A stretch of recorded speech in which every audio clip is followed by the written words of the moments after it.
오늘은 마음을 넓히라 이런 제목으로 함께 은혜를 나누도록 하겠습니다.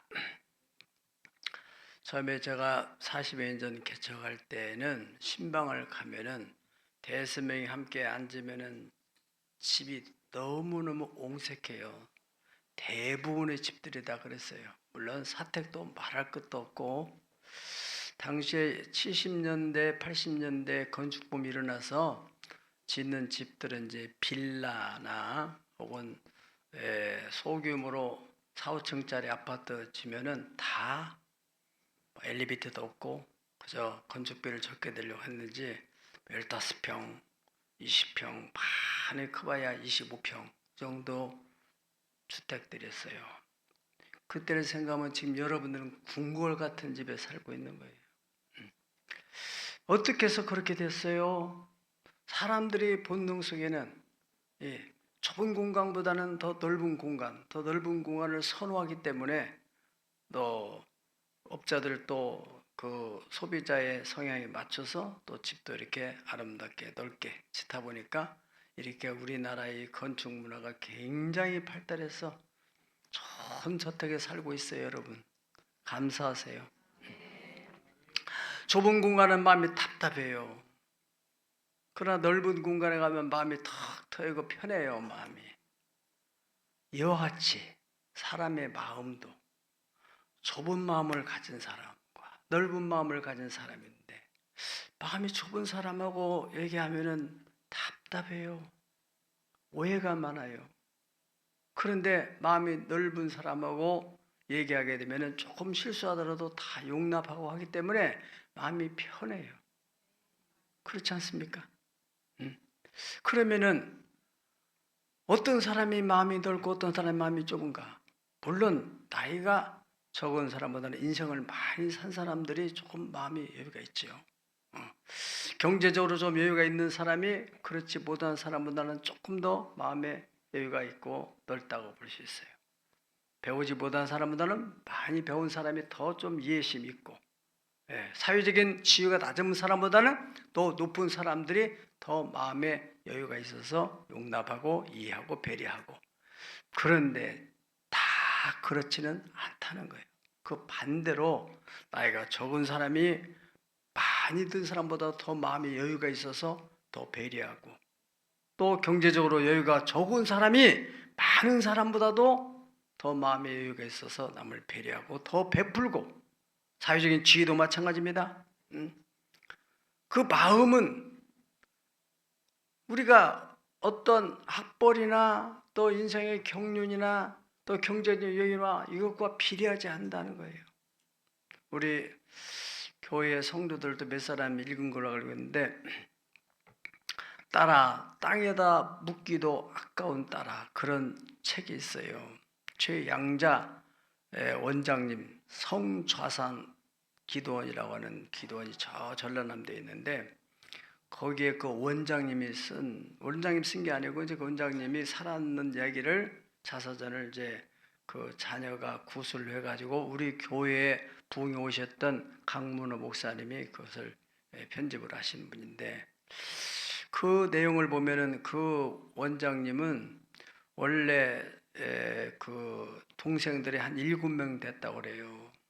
어머님하고 동생을 사는데 그 장녀기 때문에 동생들을 다 이렇게 돌보면서 살다가 어머니가 이제 결혼 정년됐으니까 결혼해라 해서 결혼 중매를 했는데, 정말로 가고 싶지 않은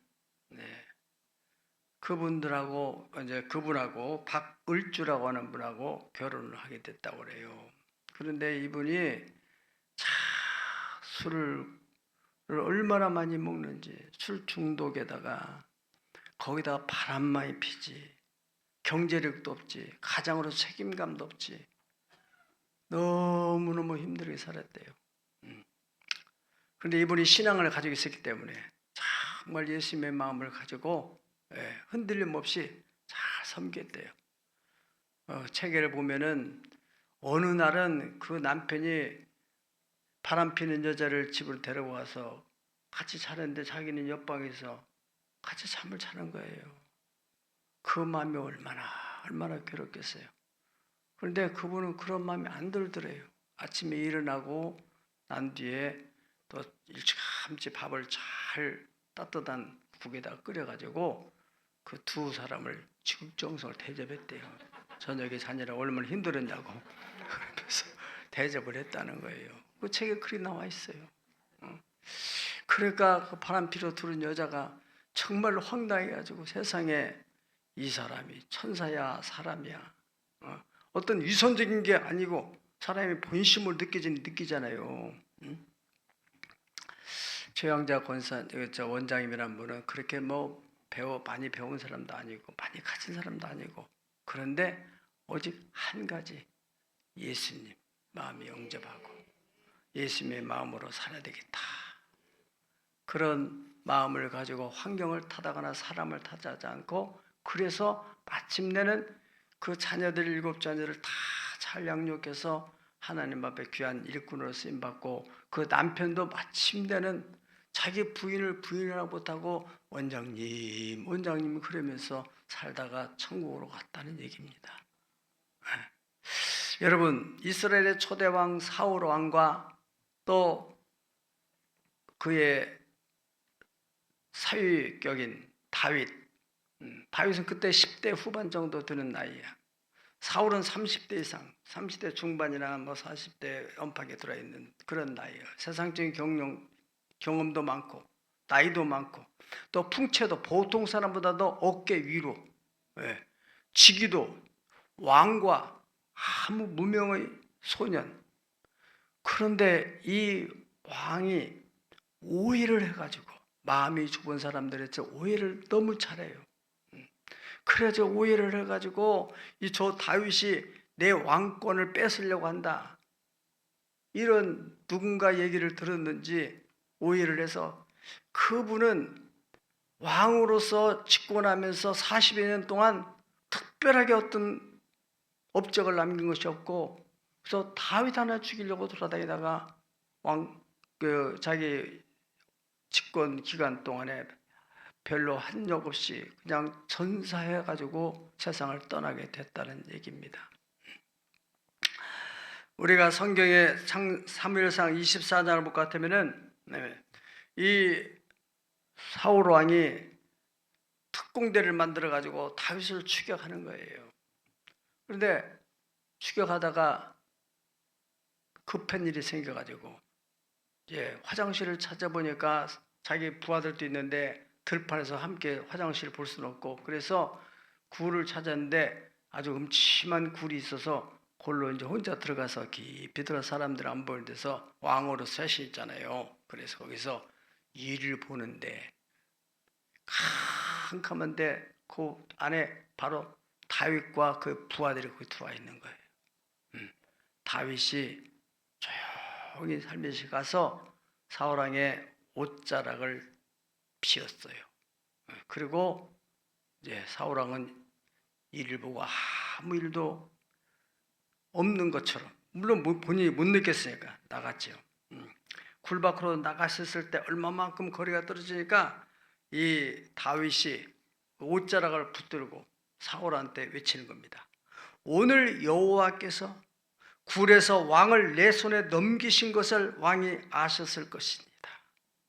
어떤 사람이 나를 권하여 왕을 죽이라 했으나 내가 왕을 아껴 말하기를 나는 내 손을 들어서 내 주를 해야지 아니하리니 그는 여호와께 기름 부은 자이기 때문이라.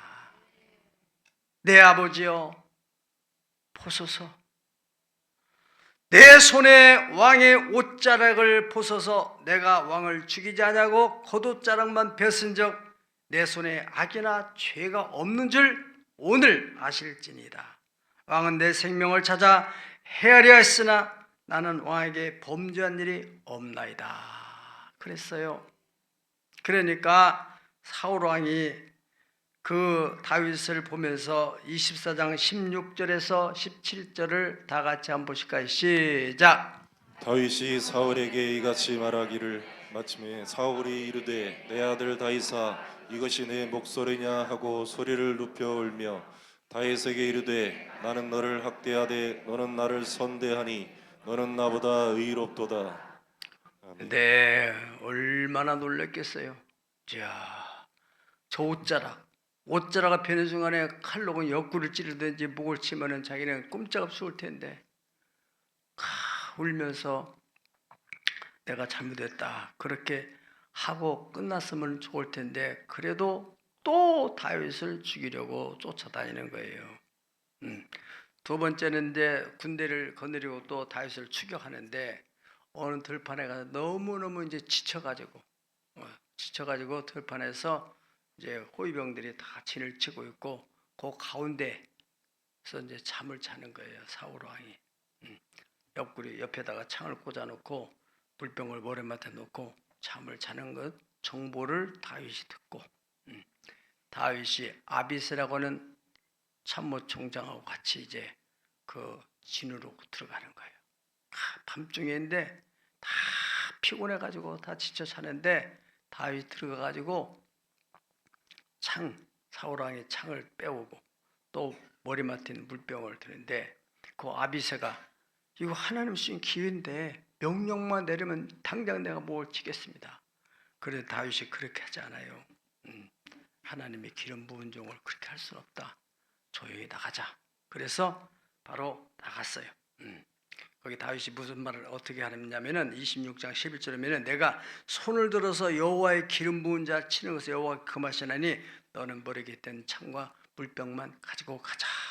그리고 나가가지고 날이 밝기를 기다렸다가 저 언덕 위에 올라가가지고는 다윗이 큰 소리로 이 사울 왕을 보호하는 참모 총장이 군사령관이 아브넬이거든요. 큰 소리로 창을 막 들고 아브넬아, 너 용사 아니냐? 그런데 이스라엘 가운데 너 같은 자가 누구냐? 어찌하여 네 주 왕을 보호하지 아니하느냐? 백성 가운데 한 사람이 네 주 왕을 죽이려 들어갔느니라. 네가 행한 일이 옳지 못하도다 여호와께서 살아계심을 두고 맹세하노니 여호와의 기름 부음 받는 너희 주를 보호하지 아니하였으니 너희는 마땅히 죽어야 옳다. 이렇게 막 큰 소리를 치면서 이제 너희 왕의 물병과 너희 왕이 가지고 있는 창이 어디 있는가 봐라. 그리고 창을 막 들어 흔들었어요. 잠을 자고 있다가 사울 왕이 이게 무슨 소리야? 정신을 차려서 들어보니까 다윗이 저 앞산에서 막 소리를 치고 있는데, 자기의 물병과 자기의 창이 거기 있는, 자기가 잘 때 머리맡에 놓고 있던 물병이나 창이 다윗의 손에 있는 거예요. 그럼 뭘 말하는지 알잖아요. 응? 아연실색을 하게 된 거죠. 예. 그래서 사무엘상 26장 21절 또 한번 읽어보십시다. 사울이 이르되 시작. 사울이 이르되 내가 범죄하였도다 내 아들 다윗아 돌아오라 내가 오늘 내 생명을 귀하게 여겼은즉 내가 다시 너를 해하려 하지 아니하리라 내가 어리석은 일을 하였으니 대단히 잘못되었도다 하는지라. 아멘. 내가 참으로 잘못했다. 그리고 사울 왕은 그 길로 궁으로 돌아가서 얼마나 세월이 흐른 후에 블레 군대가 쳐들어와서 자기 아들 왕자 요나단을 데리고 또 군대를 동원해서 블레셋을 치러 갔지만은 그 전쟁에서 전사하고 말았어요. 아들과 함께. 그래서 다윗이 왕위에 오르게 됐다는 얘기를 여러분은 너무 잘 알고 있습니다. 문제는 마음을 넓게 쓰는 사람과 마음을 좁게 쓰는 사람에 대해서 하나님이 최종적으로 심판한다. 배려하려고 하는 마음, 예수님의 마음을 가진 그 사람과 항상 극단적 이기주의로 자기밖에 모르는 그 오해하고 상대를 죽이려고 하고 그런 사람에 대해서 여러분 우리 역사도 마찬가지입니다. 반드시 사필 규정처럼 그렇게 되는 것입니다. 우리가 아시는 대로 사울왕은 키도 크고 사람이 지위도 높고 그런데도 불구하고 왜 그렇게 마음을 좁게 써가지고 자기 사위를 그렇게 죽이려고 쫓아다니는지 말이죠. 거기에 비해 다윗은 다 넓은 마음을 가지고 모든 전적인 주권은 하나님께 있다. 하나님이 절대 주권을 믿고 할렐루야. 우리 크리스천들은 그런 마음을 가져야 돼요. 여러분 명절 때 별것도 아닌 거 가지고 가족을 만나가지고 마음에 상처 있고 그런 짓들 많잖아요. 또 명절 때 고스톱을 하다가 쌈박질하는 집도 많고 돈 몇 푼 가지고 막 그거 가지고 막 얼굴이 붉어지고 여러 가지 일들이 일어나는 그 핵심에는 마음을 넓게 쓰느냐 좁게 쓰느냐 그 차이가 있는 거예요. 내 마음을 조금 넓게 쓰게 되면은 다 그 당시에는 바보같이 여김을 받을지 모르지만은 마침내 하나님이 축복을 하시고 후손이 잘 되는 줄 믿습니다. 우리가 믿음의 조상 아브라함을 하나님께서 왜 그렇게 귀하게 쓰셨는지, 아브라함은 마음을 어떻게 썼는지 거기에 대해서 우리가 함께 살펴본다면은 아브라함과의 관계에 가장 힘들었던 사람이 누구예요? 롯의 조카 롯. 자기 동생의 아들, 그 동생은 세상을 일찍 떠나서 그 아들이 누가 보살핀 사람 없어가지고 자기 아들처럼 생각하고 그렇게 잘 보살펴 줬잖아요. 그러니까 이 아브라함으로 인해서 이 조카 롯이 이제 경제적으로 넉넉해지고 그러면서 아브라함의 종들과 조카 롯의 종들 간에 막 이 짐승들 먹이는 일 때문에 싸움이 생기고 다툼이 생기고 아브라함이 보니까 덕이 안 되는 거예요. 그래서 어느 날 조카를 불러서 조카야, 이 땅이 얼마나 넓으냐? 네가 오른편 하면 나는 왼편하고 네가 왼편하면 내가 오른편 하겠다. 네가 원하는 대로 땅을 찾아가라. 그런데 조카는 아브라함 자기가 아버지처럼 돌봐줬던 그 아브라함은 어떻게 되든지 간에 자기가 오른쪽 땅을 보니까 에덴 동산처럼 물도 많고 땅이 기름진 땅이고 그러니까 그 땅을 선택해서 그냥 미련 없이 떠나가는 거예요. 그런 뒷모습을 보면서 아브라함은 얼마나 마음이 아팠겠어요. 그 뒤에 보면 하나님께서 아브라함에게 너는 일어나 동서남북을 바라봐라. 보이는 땅을 내가 너와 네 후손에게 주겠다. 그 말씀의 배경을 보면은 아브라함이 너무 낙심돼서 좌절하고 있으니까 하나님께서 일어나라는 거예요. 그래. 얼마나 있다가 소식이 들려오는데 이 조카 롯이 갔던 그 소돔과 고모라 그 땅에 5개 나라의 왕들과 조카 롯이 또 4개 나라가 연합군을 형성해 가지고 이 소돔과 고모라 나라를 쳐들어 가지고는 왕들과 또 거기에 사람들 포로로 끌려가는 중에 자기 조카 롯도 끌려갔다는 얘기를 아브라함이 듣게 됐어요. 우리 같으면 어떻게 생각해야 돼요? 잘 됐다 이런. 그렇게 돈에 밝히고 뭐 수전노 같이 살다니 이러면 잘했다. 그런데 아브라함은 그 소식을 듣고 자기가 사제에 기르고 있던 380명을 데리고 또 조카를 찾으러 가는 거예요. 그 전쟁은 생명을 거는 거잖아요. 새벽같이 올라가가지고 기습적으로 공격을 해서 어떻게 했어요? 물리치고 소돔 고모라 왕도 데려오고 거기 조카로 또 다 재산도 가져오고 이렇게 되면은 얼마나 고마운 일이에요. 그런데 거기 성경을 보면은 조카 롯이 큰아버지 너무너무 지난달은 죄송했어요. 너무너무 고맙습니다. 그런 말을 하나도 안 해요. 목사님 보셨습니까? 안 써 있으니까 아는 줄 알지. 썼으면은 했을 거 아니겠어요, 하나님께서. 그만큼 이 롯은 기본이 안 돼요. 자기밖에는 모르는 거예요. 그런데도 이 아브라함이 그렇게 해서 잘 구해줬는데 또 그리고 아무 일이 없던 것처럼 아브라함은 집으로 와서 사는데 어느 날 또 나그네가 지나고 가는데 아브라함이 그 나그네를 불러서 대접을 잘 했더니 그러면서 대화를 나누게 됐어요. 어디를 가는 길인데요. 그러니까 그 나그네 세 명이서 여차여차 저 소돔과 고모라 땅이 너무너무 죄를 많이 져가지고 성적으로 물러나고 타락하고 그래서 하나님이 유황불로 심판하라고 해서 가는 중이라. 아브라함이 그 얘기를 듣고서 하나님 앞에 이제 중보기도를 하잖아요. 하나님, 거기에는 우리 조카 롯이 있는데 그 땅에 의인이 50명이 있다면은 그 악인들 때문에 그 의인 50명도 멸망하겠습니까? 그럼 안 하지. 그러면 45명 있으면요. 그래도 안 하지. 40명은요. 30명은요. 20명은요. 10명은요. 10명만 있어도 내가 멸망하지 않지. 멸망시키지 않지. 10명이 없어서 결국에는 소돔과 고모라가 유황불의 심판을 받게 됐어요.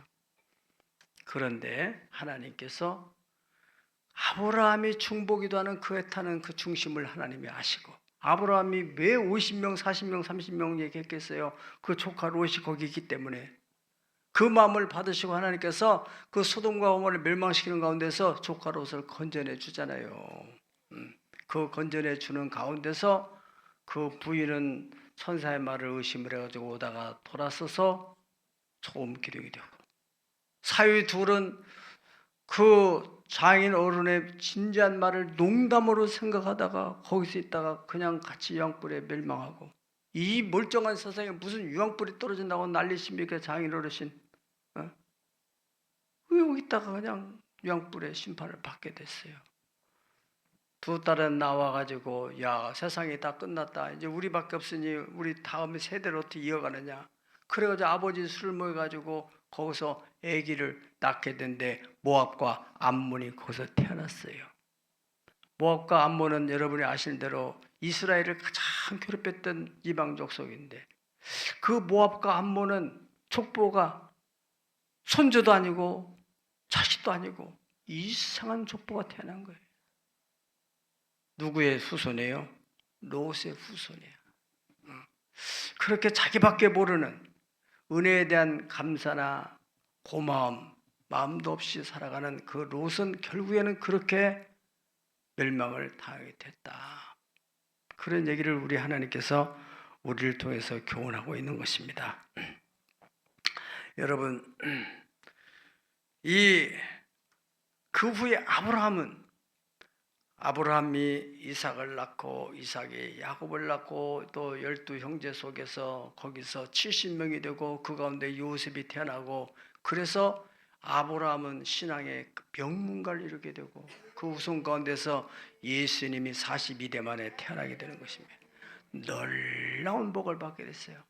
그렇게 자기 섭섭하게 하고 마음에 상처를 주고 떠난 그를 넓은 마음으로 품으니까 하나님은 그 마음을 보시고 다윗도 마음을 보시고 하나님께서 귀하게 쓰신 것처럼 아브라함도 믿음의 조상이 될 만한 그런 마음 씀씀이가 보통 사람과 다르다는 거예요.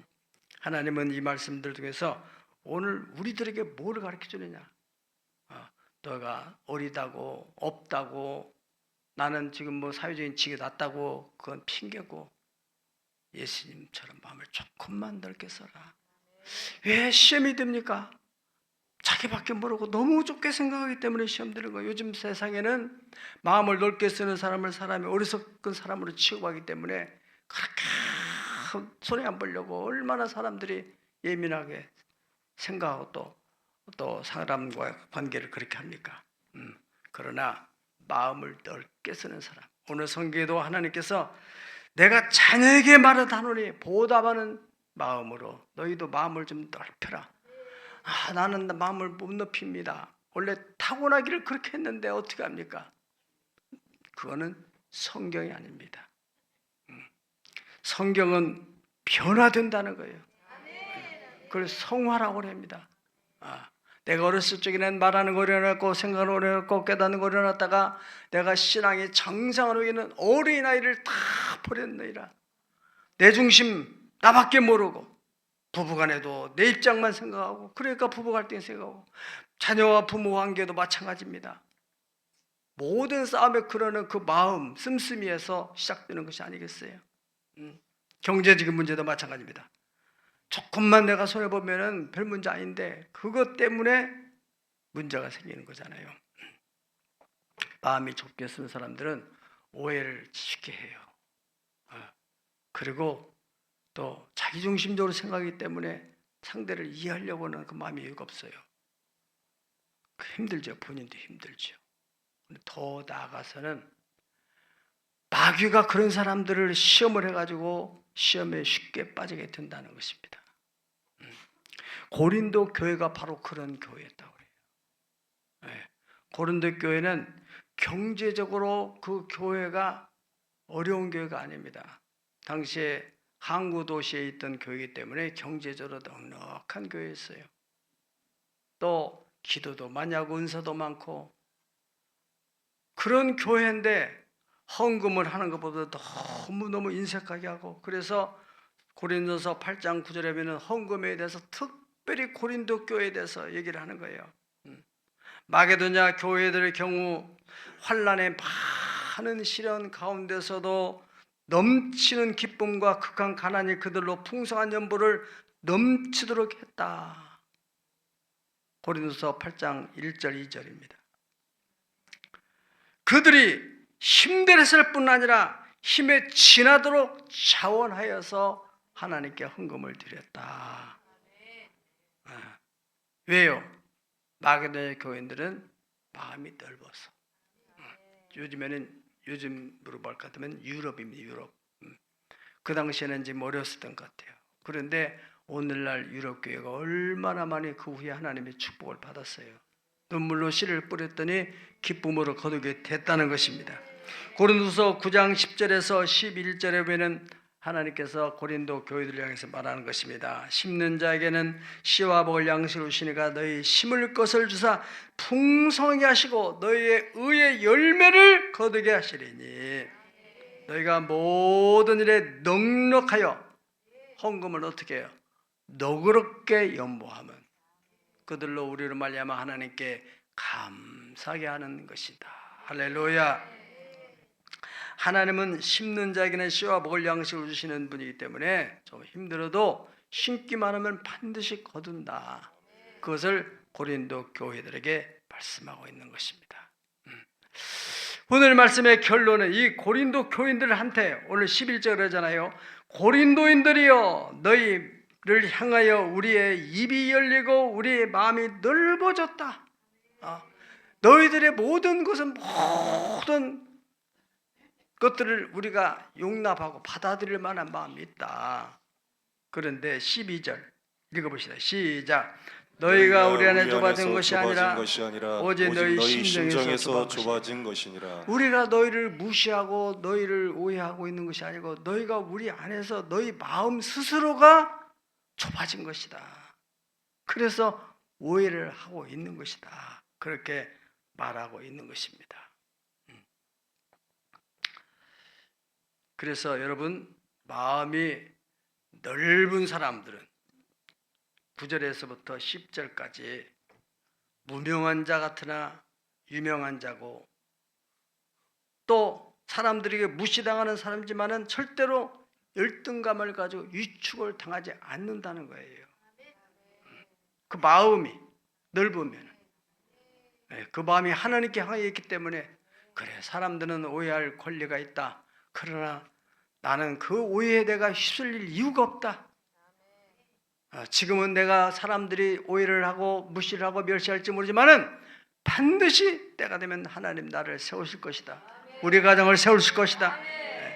무명한 자 같으나 유명한 자요 죽은 자 같으나 보라 우리가 살고 징계를 받는 자 같으나 죽임을 당하지 않냐고 근심할 자 같으나 항상 기뻐하고 가난한 자 같지만은 모든 것을 가진 사람이다.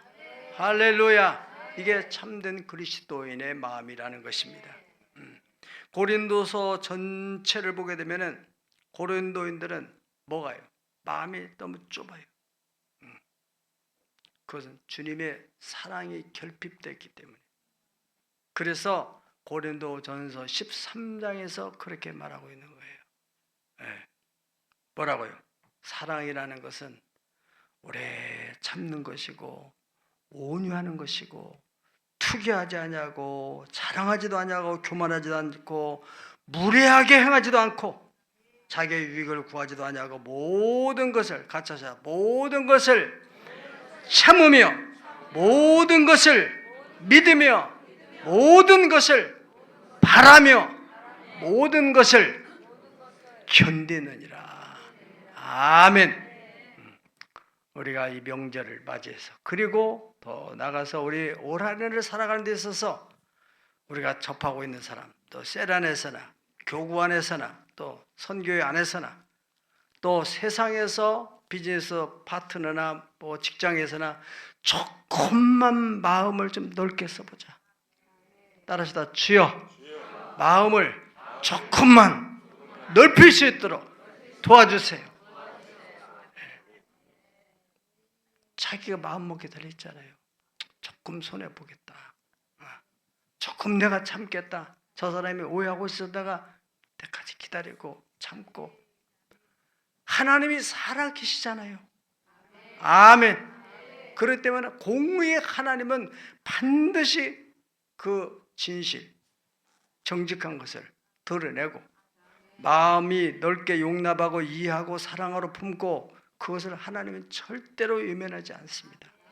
우리가 사울 왕의 경우 다윗과의 관계 속에서도 보았고 또 아브라함과 조카 롯과의 관계에서 우리가 그런 있지 않았는 얼마나 마음이 상하겠어요. 근데 최종적으로 조카 롯의 가문은 다 멸망해 버리고 말잖아요.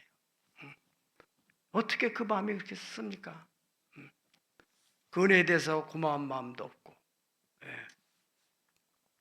우리가 명절은 특별히 감사절인데 조금만 마음을 넓혀가지고 베풀고 나누고 할렐루야 그런 마음을 가집시다. 그럴 때 하나님께서 반드시 복을 내려주시는데 여호와를 경외하는 사람 그 후손이 땅에서 강성해지고 정직자의 후대가 복이 있어지고 부여와 재물이 항상 그 집에 모르게 되는 신앙의 명문가를 세우는 우리 세역사 장조가족 모두가 되기를 예수님의 이름으로 축복합니다. 두 손 들고 축복합니다. 아멘. 다 손을 들고 기도하십시다.